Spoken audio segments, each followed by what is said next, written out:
Nous arrivons à la fin de notre semaine sur les émotions. Nous allons relire ensemble un livre que vous connaissez déjà très bien. Vous allez pouvoir le faire découvrir à papa et à maman. C'est parti? As-tu rempli un seau aujourd'hui? Le monde entier est fait de personnes qui portent un seau invisible. Tu ne le vois pas, mais il est là. Tu as un seau. Chacun des membres de ta famille en a un. Tes grands-parents, amis et voisins ont tous un seau. Chacun porte un seau invisible. Ton seau n'a qu'une seule utilité, celle de contenir tes bonnes pensées et tes bons sentiments vis-à-vis de toi-même. Tu es heureux et tu te sens bien quand ton seau est plein, mais triste et seul quand il est vide. Les autres ressentent la même chose.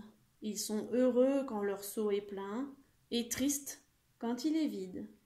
C'est fantastique d'avoir un seau plein et voici comment ça marche.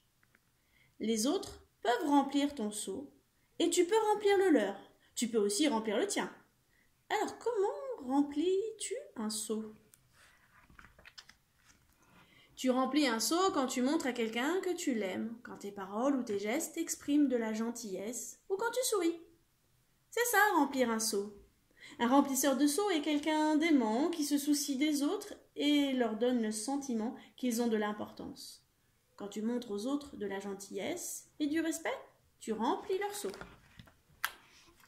Mais tu peux aussi piller un seau pour y dérober les bons sentiments. Tu pilles le seau de quelqu'un quand tu te moques de lui, quand tu lui fais du mal par tes paroles ou tes gestes, ou même quand tu l'ignores. Ça, c'est piller un seau. Brutaliser quelqu'un, c'est piller son seau. Quand tu brutalises quelqu'un, tu pilles son seau. Et tu pilles aussi le tien. Bien souvent, le seau des gens qui pillent celui des autres est vide. Ils pensent peut-être qu'ils peuvent le remplir en pillant celui des autres. Mais cela ne marche jamais. Tu ne peux jamais remplir ton propre seau en pillant celui du voisin. Mais tu sais quoi? Quand tu remplis le seau de quelqu'un, tu remplis aussi le tien. Tu te sens bien quand tu aides les autres à se sentir bien. Toute la journée, par nos paroles et nos actions, ou bien nous remplissons le seau des autres, ou bien nous le pillons. Essaie de remplir un seau et observe ce qui se passe. Tu aimes ton papa et ta maman? Et pourquoi ne pas leur dire? Tu peux même leur dire pourquoi tu les aimes. Tes mots affectueux rempliront leur seau de joie. Observe les sourires illuminer leur visage.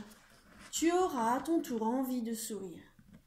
Un sourire est un bon signe que tu as rempli un seau. En t'exerçant, tu deviendras un bon remplisseur de seaux. Tu n'as qu'à te rappeler que tout le monde porte un seau invisible et à penser à ce qu'il faut dire ou faire pour le remplir. Voici quelques suggestions. Tu peux sourire et dire bonjour au chauffeur du bus. Lui aussi, il a un seau. À l'école, tu peux inviter le nouvel élève à jouer avec toi. Tu peux écrire à ta maîtresse de classe pour la remercier. Tu peux dire à ton grand-père que tu aimes être avec lui. Il y a plusieurs façons de remplir un seau. C'est facile et amusant de remplir un seau. Ça n'a aucune importance que tu sois jeune ou vieux. Et ça ne coûte pas d'argent, ça ne prend pas beaucoup de temps. Et n'oublie pas qu'en remplissant le seau de quelqu'un, tu remplis aussi le tien. Quand tu es un remplisseur de seaux, il fait bon vivre dans ta maison, ton école et ton quartier. Le remplissage de seaux rend tout le monde heureux. Alors, pourquoi ne pas être un remplisseur de seaux aujourd'hui et tous les jours? Il te suffit de commencer chaque journée en te disant « Aujourd'hui, je vais faire quelque chose pour remplir le seau de quelqu'un. » Et de te demander à la fin de chaque journée « Est-ce que j'ai rempli un seau aujourd'hui ?» Oui, je l'ai fait. C'est ça la vie d'un remplisseur de seaux. Et ça, c'est toi.